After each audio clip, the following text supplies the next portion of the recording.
नीति राजनीति कार्यक्रम में आपका स्वागत है।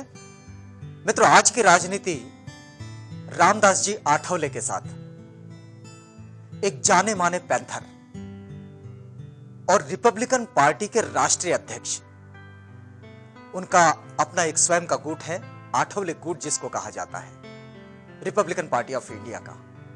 और ये राजनीति की चर्चा होगी आठवले जी के साथ। आठवले जी, कार्यक्रम में आपका बहुत स्वागत है। जय भीम। जय भीम, जय बुद्ध, जय भारत। चलिए यहीं से शुरुआत करते हैं। हमने आपको कभी कवि के रूप में देखा, हमने आपको कभी पैंथर के रूप में सामाजिक डायस पर लड़ते हुए देखा, मैदान में लड़ते हुए देखा आपको, कभी हमने आपको राजनीति के साथ देखा, और आज आप रिपब्लिकन पार्टी के ऐसे एक राष्ट्रीय नेता के रूप में उभर कर आए हैं। हम क्या समझे आपको कि आप ये शौकिया तौर पर करते हैं या जिम्मेदारी से करते हैं? कभी आप फिल्मों में, कभी कविताओं में, कभी राजनीति में। ऐसा है कि मैं बाबा साहब अम्बेडकर जी विचारधारा से प्रभावित हूँ जी। गौतम बुद्ध की जो विचारधारा है, समानता पर आधारित विचारधारा। हम गांव के बाहर रहे और गांव के बाहर रहने के बाद हमारे समाज ने बहुत अन्याय सहने का काम किया, लेकिन बाबा साहब अम्बेडकर जी ने ऐसी नीति अपनाई। ये आपके प्रोग्राम का नाम है नीति और राजनीति। जी हाँ। नीति और राजनीति बहुत ही हमारी नीति और राजनीति यह है तुम्हारा प्रोग्राम, लेकिन हमारी नीति है अम्बेडकरवादी नीति जी, गौतम बुद्ध की नीति। तो इसीलिए अलग अलग क्षेत्र में, जब मैं स्टूडेंट था तब मैं क्रिकेट भी खेलता था। अच्छा। जब मैं स्टूडेंट था तब मुझे नाटक और चित्रपट में काम करने की भी बहुत इच्छा भी थी जी जी। लेकिन मैं सामाजिक काम करते करते, पैंथर का काम करते करते मैं राजनीति में आऊंगा कि नहीं मुझे मालूम नहीं था, लेकिन पैंथर का काम मैं ऐसा करता था कि भाई हम किस पर अन्याय नहीं करेंगे, लेकिन अगर कोई हमारे ऊपर अन्याय करेगा, हमको छेड़ने का काम करेगा जी जी। तो ये पैंथर जाकर वहाँ उनका बंदोबस्त करेगा। इसी तरह की भावना से मैं काम करता था। अच्छा, जब आप राजनीति की ओर आए, जब 1990 के आसपास आप महाराष्ट्र के मंत्रिमंडल में शामिल हो गए, तब आपने आरपीआई का निर्माण कर चुके थे। हाँ, तब ये बात थी कि ये आप लोग जानते हैं कि रिडल का इशू अपने महाराष्ट्र में आया था जी। Riddle of Rama and Krishna, ये जो एक चैप्टर था। हाँ, ये बाबा साहब का रिडल्स इन हिंदुइज्म का वो हिस्सा था। हाँ, तो हिस्सा तो निकालने की मांग कुछ लोग कर रहे थे जी। और तब वो मांग कर रहे थे, लेकिन हम सब लोग तब इकट्ठा आए, सभी नेता लोग इकट्ठा आए और डॉक्टर बाबा साहब अम्बेडकर संवर्धक समिति, डॉक्टर बाबा साहब अम्बेडकर संवर्धन समिति बनाई। अच्छा। और उसमें सभी जो गुट थे, वो आरपीआई के गुट, पैंथर, हम सब लोग उसमें सम्मिलित हुए जी जी। और एक बहुत बड़ा मोर्चा हुतात्मा चौक में हमने निकाला था कि याद रखो, अगर उस किताब का एक भी चैप्टर अगर निकालने की कोशिश की तो महाराष्ट्र में हंगामा होगा, महाराष्ट्र में बहुत तेज आंदोलन होगा जी। और सरकार को झुकना पड़ा। तो सब लोग, नेता लोग एक साथ आने के बाद सरकार को झुकाने का काम हम लोगों ने किया और सरकार ने निर्णय लिया कि इसमें से कोई भी पार्ट नहीं निकाला जाएगा। अगर उसको उत्तर देना है बाबा साहब अम्बेडकर जी के उस मुद्दे को तो दे ही सकते हैं, लेकिन उसमें से पार्ट वो निकालने के लिए विरोध किया। तो आपने जो सवाल मुझे किया है कि 90 में हम राजनीति में आए, तब उसके बाद फिर ये बात चली कि सब नेता लोग अलग अलग क्यों, जी जी। सब नेता लोगों ने एक साथ आना चाहिए जी। हाँ। और फिर एक बात तय हुई कि रिपब्लिकन पार्टी ऑफ इंडिया, जो गवई साहब के नेतृत्व में ही चलने वाली जो पार्टी, जो सब इकट्ठा हो गए सब लोग। हाँ, तो सब लोग इकट्ठा हो गए और हमको तब हमारा कहना ये था कि दलित पैंथर ऑफ इंडिया संगठन युवा संगठन के रूप में आरपीआई के साथ रहना चाहिए, लेकिन तब सब लोगों ने आग्रह किया कि नहीं, हम हमारे गुट डिसॉल्व कर रहे हैं, तो इसीलिए हमको पैंथर डिसॉल्व करनी पड़ी और हम रिपब्लिकन पार्टी में आए 90 में। अच्छा, तो अभी भी पैंथर काम करता है? नहीं, अभी भी पैंथर तो मैं तो पैंथर ही हूँ, मैं रिपब्लिकन नहीं, दलित पैंथर्स जो ऑर्गेनाइजेशन काम करता था। ऑर्गेनाइजेशन जिस तरह मैं उधर से हटने के बाद हमने पैंथर को डिसॉल्व किया, लेकिन कुछ छोटे मोटे तो। अच्छा, लेकिन एक बात आठवले साहब कुछ समझ में नहीं आती है कि डॉक्टर बाबा साहब अम्बेडकर अपने भाषणों में कहते हैं, अपने लेखों में कहते हैं कि भाई कांग्रेस से जलता हुआ मकान है, और आपने कांग्रेस के साथ मिलकर काम किया। आपने कैसा महसूस किया उनके साथ काम करके? बाबा साहब अम्बेडकर जी को जो एक्सपीरियंस आया था कि भाई जलता हुआ मकान है जी, तो मैंने सोचा है भाई जलते हुए मकान में जाकर उसको बुझाने का मैं काम करूँ। अच्छा। बाबा साहब अम्बेडकर जी ने एक एक्सपीरियंस तो किया था, लेकिन बाबा साहब अम्बेडकर जी के राजनीति में आप लोग अगर देखते हैं कि तब की बात अलग थी। लेकिन जब हमने कांग्रेस पार्टी के साथ अलायंस किया था, तब महाराष्ट्र में पूरे देश भर में शिवसेना और बीजेपी की जातिवादी ताकतें, हिंदुत्ववादी ताकतें मतलब अपना विरोध कर रही थी और हमारे लोग उनका विरोध कर रहे थे। तो तब मतलब शिवसेना बीजेपी को सत्ता से रोकने के लिए कांग्रेस पार्टी के साथ जाना ही एक हमारे सामने अल्टरनेटिव था। अगर दलित वोट अगर कांग्रेस पार्टी से अलग होता था तो 90 में शिवसेना बीजेपी सत्ता में आती थी। तब हमारी लाइन ये थी कि शिवसेना बीजेपी को रोकना चाहिए। लेकिन अभी तो आप शिवसेना बीजेपी के साथ उनके अलायंस में चले गए। हाँ, तो मैं उनके अलायंस में इसलिए चला गया, मुझे अभी कांग्रेस को रोकना है। मतलब अच्छा। कांग्रेस पार्टी ने जिस तरह महंगाई बढ़ाई है, कांग्रेस पार्टी ने भ्रष्टाचार बढ़ाया है, कांग्रेस पार्टी दलितों के ऊपर होने वाले अन्य अत्याचार को जिम्मेदार है। और जब मैं उनके साथ कुछ साल रहने के बाद मैंने महसूस किया कि कांग्रेस पार्टी के साथ में रहने के बाद कांग्रेस पार्टी ने मुझे मंत्री बनाए थे शरद पवार जी ने, और मेरे पार्टी के मुंबई का मेयर बना, बहुत जगह पर हमारे सत्ता में लोग आए, 6 MLC हमारे बने, 4 मंत्री बने आरपीआई के। तो मतलब अलग अलग तौर पर मतलब सत्ता का हिस्सा कुछ लेने का हमने कोशिश किया था। लेकिन जो सवाल आपने बहुत इंपॉर्टेंट किया है, एक काल ऐसा था कि हम शिवसेना बीजेपी का विरोध कर रहे थे, और आज मेरे सामने कांग्रेस का विरोध करने का वक्त मेरे सामने आया है। जी। और कांग्रेस पार्टी को हराने के लिए शिवसेना बीजेपी एक मेरे सामने अल्टरनेटिव है। जिस तरह आपने पूछा कि तो लेकिन एक बात बताइए साहब कि कभी पंढरपुर से जब आप चुन कर आए तो लोग ये मानते थे कि भाई कांग्रेस ने आठवले जी को चुन कर लाए। अब फिर बाद में लोग ये मानने लगे कि भाई कांग्रेस ने ही आठवले जी को गिराया। तो ये कैसी नीति है?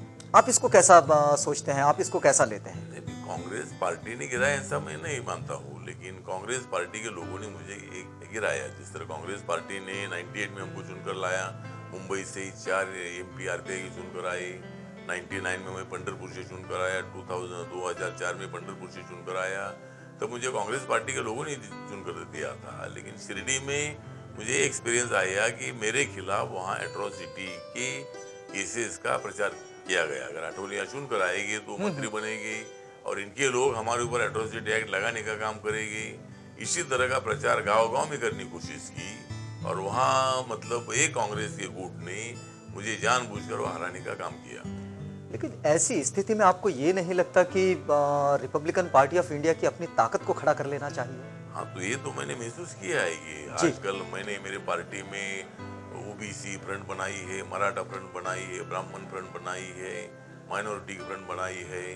तो मैंने ये महसूस किया है कि हमेशा दूसरों के आधार से चलना ठीक बात नहीं है। अपन अपने आधार से चलना चाहिए, अपन अपनी ताकत से आगे चलना चाहिए। और उसके लिए बाबा साहब अम्बेडकर जी को जिस तरह की आरपीआई चाहिए थी, उसी तरह की आरपीआई सभी जाति वर्गों की आरपीआई खड़े करने की आवश्यकता है। ऐसा जब हो जाएगा तब मुझे लगता है मुझे किसी पार्टी के साथ अलायंस करने की आवश्यकता नहीं। कांशीराम जी की मायावती की पार्टी में बहुत बार फूट हुई।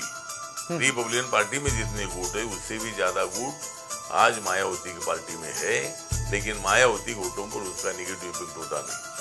क्यों होता नहीं है? क्योंकि वहाँ के वोटर पूरे मायावती के साथ है। तो इसलिए महाराष्ट्र में भी ऐसा होना चाहिए कि वोटर्स ने मेरे साथ रहना चाहिए। लेकिन जब इतने वोटों में बढ़ गई है आरपीआई, तो आप इसको इकट्ठा कैसे करेंगे? नहीं, आरपीआई बढ़ गई है। अभी आरपीआई तो बढ़ गई है, लेकिन मैं नहीं बढ़ गया हूँ। मतलब आरपीआई बढ़ गई है, ये तो हम आठवले साहब को देख रहे हैं कि वो मजबूती से खड़े हैं। नहीं, मेरे साथ मेजर लोग है, मासेस ऊपर नेता है, लेकिन नीचे के लोग मेरे साथ है। अच्छा। और मैं कोशिश कर रहा हूँ कि अगर नेता लोग एक साथ आते हैं तो बहुत अच्छी बात है। अगर नेता लोग इकट्ठा आते हैं और अगर प्रकाश अम्बेडकर जी अध्यक्ष बनते हैं तो मैं उनको अध्यक्ष करने के लिए भी तैयार हूँ, और सेकंड पोजीशन लेने की मेरी तैयारी होगी या थर्ड पोजीशन लेने की मेरी तैयारी होगी। लेकिन उसके लिए एक फॉर्मूला तैयार होना चाहिए आरपीआई की यूनिटी का, और उसके बाद ही मतलब यूनिटी करेंगे तो यूनिटी टिक सकती है। नहीं तो फिर 3 बार यूनिटी हुई मेरे सामने और वो टूट गई है। क्या वजह बन जाती है कि ये टूट जाते हैं, बिखर जाते हैं? नहीं, टूट जाते हैं क्योंकि वह उनको टूटना अच्छा लगता है। मतलब टूटने में उनको फायदा लगता है कि वह, और मैं कभी कभी मजाक से बोलता हूँ कि सभी जो मतलब टाइगर होते हैं वे सभी टाइगर एक जंगल में नहीं रह सकते। अच्छा, सबको अलग अलग जगह होती है। क्यों नहीं रह सकते? तो उनको खाने के लिए नहीं मिलता है, तो इसीलिए मतलब एक ही साथ पूरे रहेंगे। वो तो मजा की बात हुई, लेकिन जी जी। मेरा कहना ये है कि आरपीआई के नेता इकट्ठा आते तो बहुत अच्छी बात है। अच्छा आठवले साहब, नहीं तो मैं एक बीएसपी का उदाहरण देता हूँ कि जी। कांशीराम जी ने जिस तरह पार्टी बनाई, तो सभी जाति वर्गों को इकट्ठा लेने का काम कांशीराम जी ने किया, लेकिन कांशीराम जी की मायावती की पार्टी में बहुत बार गुट हुई। रिपब्लिकन पार्टी में जितने गुट है उससे भी ज्यादा गुट आज मायावती की पार्टी में है, लेकिन मायावती वोटों पर उसका निगेटिव इफेक्ट होता नहीं। क्यों होता नहीं है? क्योंकि वहाँ के वोटर पूरे मायावती के साथ है। तो इसलिए महाराष्ट्र में भी ऐसा होना चाहिए कि वोटर्स ने मेरे साथ रहना चाहिए। अगर नेता कितने भी बने तो रोज एक गुट बनाते हैं और बोलते हैं यूनिटी करनी है। ऐसी अपेक्षा आप क्यों रखते हैं? ऐसी अपेक्षा मैं इसलिए रखता हूँ कि जिस तरह मायावती को सफलता मिली, उसका कारण ये है कि मायावती के साथ वहाँ के लोग रहे, मायावती के साथ वहाँ का पूरा वोटर रहा। मायावती को कोई भी चीज छोड़ दे, लेकिन उसके बावजूद भी मतलब रिपब्लिकन पार्टी के साथ जिस तरह लोग नहीं रहते हैं, हमेशा बोलते यूनिटी होनी चाहिए, लेकिन वहाँ नहीं बोलते कि भाई वो राजभर जी निकले, उन्होंने इकट्ठा होना चाहिए, आर.के. चौधरी वहाँ से निकले, सोनीलाल पटेल वहाँ से निकले, और इसी तरह के अनेक लोगों ने पार्टी बीएसपी छोड़ दी। जी हाँ, जी हाँ। लेकिन उनको इकट्ठा होने की कोई बात नहीं करते हैं। अच्छा एक बात बताइए साहब, जैसा कि अभी आपने कहा कि आरपीआई का अगर नेतृत्व बाला साहब अम्बेडकर करते हैं, प्रकाश अम्बेडकर करते हैं, तो हम उनके साथ में हो जाएंगे। लेकिन अभी वो कुछ महाराष्ट्र लोकशाही आघाड़ी नाम से उन्होंने एक आघाड़ी खड़ी की है, एक अलायंस बनाया है। आपको लगता है कि आप उसके साथ जाएंगे? लोकशाही आघाड़ी जो है, लोकशाही आघाड़ी जो महाराष्ट्र लोकशाही आघाड़ी को महाराष्ट्र की राजनीति में कोई प्रभाव डालने की क्षमता उसमें नहीं है, और इसीलिए भी उन्होंने आघाड़ी बनाई है। लेकिन जब आरपीआई यूनिटी की बात अगर होती है, कोई प्रस्ताव इसी तरह का आता है, तो जरूर मतलब हम कोशिश करेंगे। लेकिन वो मतलब उसके लिए पॉजिटिव हो जाएंगे आप? नहीं, पॉजिटिव हो जाएगी आरपीआई यूनिटी के लिए, लेकिन महाराष्ट्र लोकशाही आघाड़ी में जाने से क्या फायदा? अगर हम सब लोग आरपीआई के नेता एक साथ आएंगे तो सबको लेकर मैं शिवसेना बीजेपी के साथ जाऊंगा मैं। तो अभी तो आप शिवसेना बीजेपी के साथ है ही, तो ऐसी स्थिति में आपने कैसी नीति बनाई है कि आपका अलायंस रिपब्लिकन पार्टी आठवले गुट उनके साथ कैसे काम करेंगे? शिवसेना बीजेपी के साथ हम कॉमन मिनिमम प्रोग्राम पर इकट्ठा हुए हैं। क्या प्रोग्राम बनाया? हिंदुत्व के मुद्दे पर हम उनके साथ नहीं है जी, माइनॉरिटी के मुद्दे पर हम उनके साथ नहीं है, रिजर्वेशन के मुद्दे पर हम उनके साथ नहीं है। हम उनके साथ है वो भ्रष्टाचार, महंगाई और दलित अत्याचार कम करने का आश्वासन उन्होंने हमको दे दिया है, और उसके लिए कांग्रेस पार्टी को हटाना चाहिए। इसीलिए मतलब हम तीनों पार्टियां इकट्ठा है कॉमन मिनिमम प्रोग्राम पर। वैचारिक लेवल पर हमारा अलायंस नहीं है, ये प्रैक्टिकल अलायंस है, ये पॉलिटिकल अलायंस है, और कांग्रेस पार्टी को सत्ता से बाहर करके दलितों के हाथ में मैक्सिमम सत्ता देने की एक क्षमता इस महायुति में है, और इसीलिए हम लोग शिवसेना बीजेपी के साथ है। लेकिन ऐसा माना जाता है कि राजनीति अपने आप में एक समंदर होता है, और समंदर में बड़ी मछलियां छोटी मछलियों को लील लेती हैं। ऐसा लगता है आपको कि ये बड़ी मछलियां हैं और ये छोटी मछली को लील लेगी?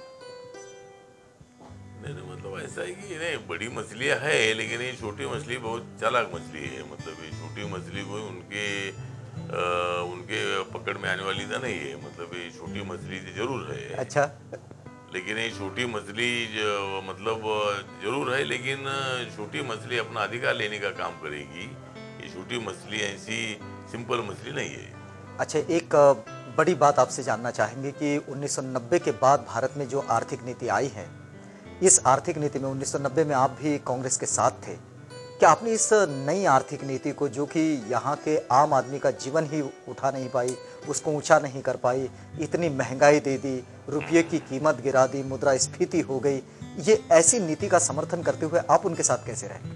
नहीं, कांग्रेस पार्टी के साथ हम थे, लेकिन हमने नए पॉलिसी का कभी समर्थन नहीं किया था। जो ग्लोबलाइजेशन और प्राइवेटाइजेशन और लिबरलाइजेशन की बात जो कांग्रेस पार्टी कर रही थी, उन्होंने जो 90 के बाद मतलब जो नई जो पॉलिसी लाई, इकोनॉमिकल डेवलपमेंट के लिए वो पॉलिसी लाई, लेकिन जिस तरह आप मुझे पूछ रहे हो उसी तरह देश का भारी नुकसान हुआ है। अपने देश में बेरोजगारी बढ़ गई है, अपने देश में गरीबी बढ़ रही है, अपने देश में रुपए का अवमूल्यन हो रहा है, और इसीलिए मतलब नई इकोनॉमी से खाली देश का पैसा बढ़ा है, खाली व्यापार बढ़ा है, खाली प्रोडक्शन में बढ़ा है, लेकिन यहाँ की आम आदमी का कोई फायदा हुआ नहीं है। तो इसीलिए इकोनॉमी ऐसी होनी चाहिए कि भाई नीचे का आदमी ऊपर आना चाहिए, लेकिन अगर नीचे का आदमी को ऊपर लाना है तो ऊपर के आदमी को थोड़ा नीचे लाना होगा। तो कांग्रेस की इसी नीति को तो अटल बिहारी की सरकार ने भी आगे बढ़ाया, और ऐसी स्थिति में आप अभी उस अलायंस के साथ है जो एनडीए का अलायंस है। अभी राजनीति मतलब हम तो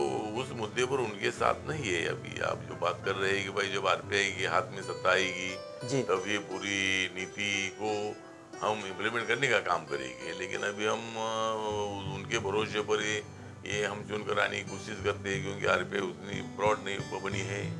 और इसीलिए मतलब आज दलितों के हाथ में मतलब इसी तरह की पॉलिसी को विरोध करने की तो ताकत है, लेकिन उसको बदलने की ताकत नहीं है, और उसके लिए सत्ता मिलने की आवश्यकता है।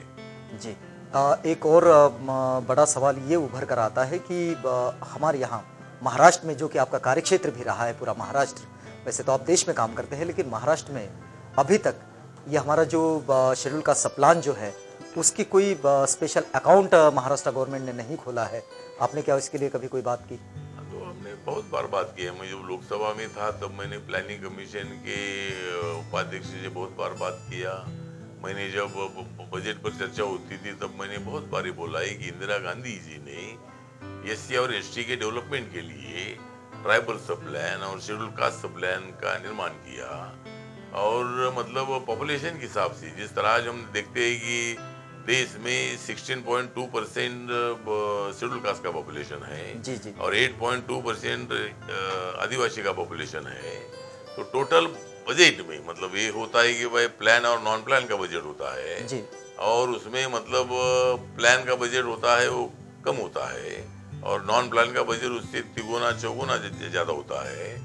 तो प्लान के बजट में कुछ परसेंटेज पैसा हमको देते हैं। मैंने बहुत बार मांग किया है कि अगर 10 लाख का बजट, 10 लाख करोड़ का बजट अगर गवर्नमेंट ऑफ इंडिया का है, उसमें 2,50,000 करोड़ रुपया एससी एसटी के डेवलपमेंट के लिए मिलना चाहिए, लेकिन ऐसा नहीं हो रहा है। तो इसीलिए मतलब गरीबी बढ़ती जा रही है। मायावती 3 बार बीजेपी का सपोर्ट लेकर मुख्यमंत्री बनी, मैं भी यहाँ बीजेपी शिवसेना का सपोर्ट लेकर डिप्टी सीएम बनूंगा। नहीं, ये स्थिति तो बनी, लेकिन महाराष्ट्र गवर्नमेंट ने इसका अकाउंट ही ओपन नहीं किया, तो किस मद में इसको दिखाया जाए, किस मद में इसका लेखा जोखा? महाराष्ट्र ने भी मतलब इसका अकाउंट तो अकाउंट अलग खोलता है, नहीं मुझे मालूम नहीं है, लेकिन बजट में अगर महाराष्ट्र में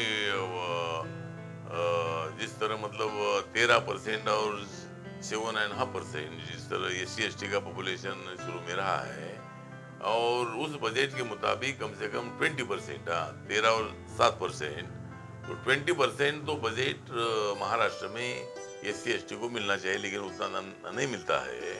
तो उतना मिलना चाहिए, इसके लिए हमने बहुत बार आवाज उठाई है, लेकिन सरकार कुछ करती नहीं है। तो अभी आप कहाँ से अपनी उम्मीदवारी देंगे? नहीं, मैं सोच रहा हूँ कि भाई मैंने 3 बार लोकसभा का अनुभव लिया है, तो अभी राज्यसभा का अनुभव लेना चाहिए। अच्छा, हर बार सीनियर हाउस में जाएंगे आप? और लोग, हाँ, तो मैं अपर हाउस में जाना चाहता हूँ, और अपर हाउस में जाकर भी थोड़ी राजनीति करने की मैं कोशिश करूंगा। राज्यसभा में जाना चाहता हूँ।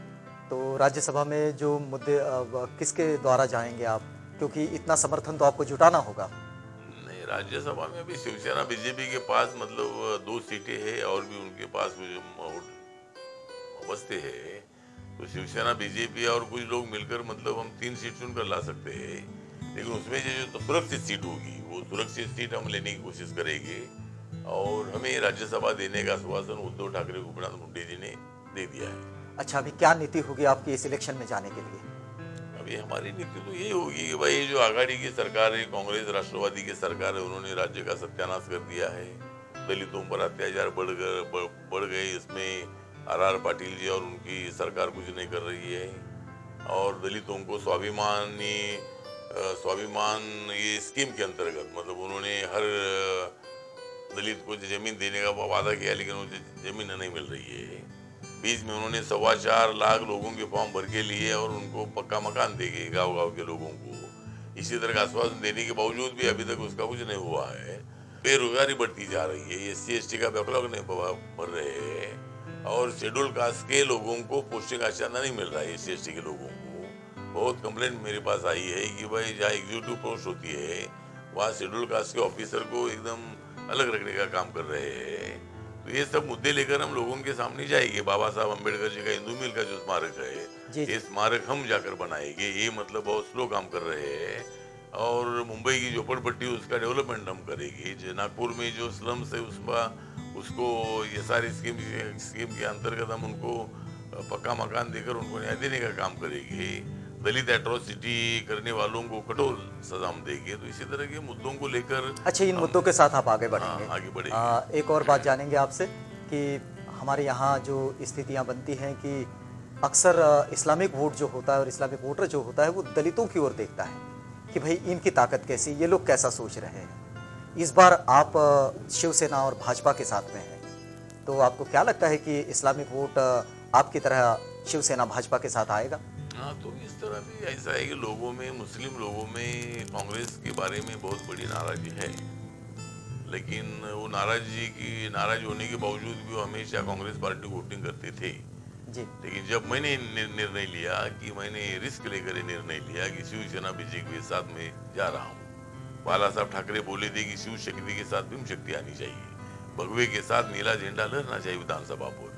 जब बाला साहब ठाकरे जी ने भीम शक्ति को महत्व देने की भूमिका मेरे सामने रखी, नीले झंडे का आदर करके मतलब जय भीम जय शिवाजी साथ साथ चलेंगे। हाँ, मतलब जय भीम जय शिवाजी के साथ हम चलेंगे। और इसी तरह मतलब हम शिवसेना बीजेपी के साथ है और हमको सफलता नक्की मिलेगी, इसी तरह का हमको विश्वास है। अभी एक मान के चलते हैं कि अगर ये सफलता मिलती भी है और इस्लामिक वोट भी इसके साथ में जुड़ जाता है और दलित वोट भी इकट्ठा हो जाता है, आपको क्या लगता है कि ऐसी स्थिति में BSP जो उभर कर आ रही है, इसको कितना समर्थन रहेगा? आपकी मान्यता कैसी?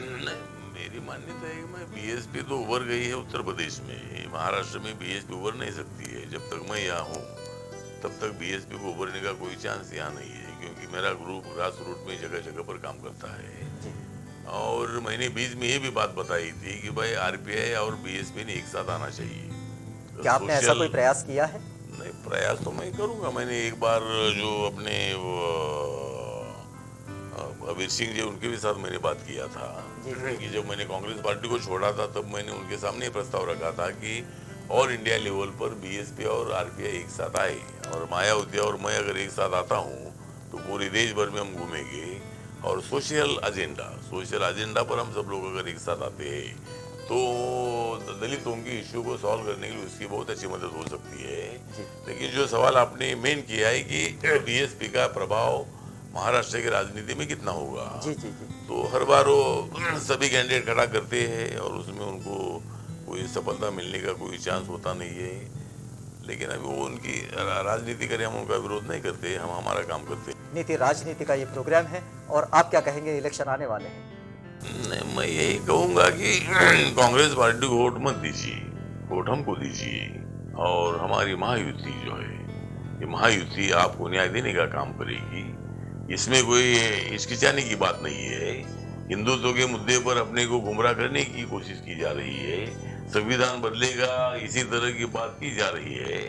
लेकिन मैं बताना चाहता हूँ कि बाबा साहब का संविधान बदलने की हिम्मत नहीं है। जो बाबा साहब का संविधान बदलने की कोशिश करेंगे उनके हाथ हम कलम कर सकते हैं।